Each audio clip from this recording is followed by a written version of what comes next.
Hello guys, welcome back to the channel. In today's video, I'm going to give you a basic tutorial of Roblox on how to remove accessories from your avatar. Okay, let's get into it guys.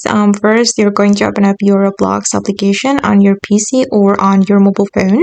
Then you're going to go to the avatar menu and then you're going to select customize right here and go to the accessories. And you're going to select the accessory that you want to remove from your avatar.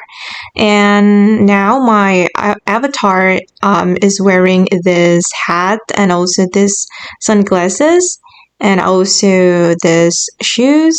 And for example, I'm going to remove the hat from my avatar. So we can go to the customize, go to accessories and go to the hat section. And then just tap on the accessory that you want to remove. Yeah, just like that. Very simple.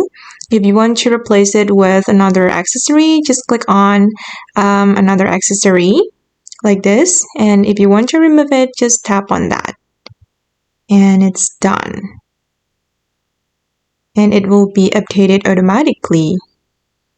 I'm gonna go back. Okay, and let's see. Okay, now my avatar is wearing this hat. Okay guys, and that's how you can remove accessories from your avatar on Roblox. I hope this video will be useful for you. Thank you so much for watching and bye!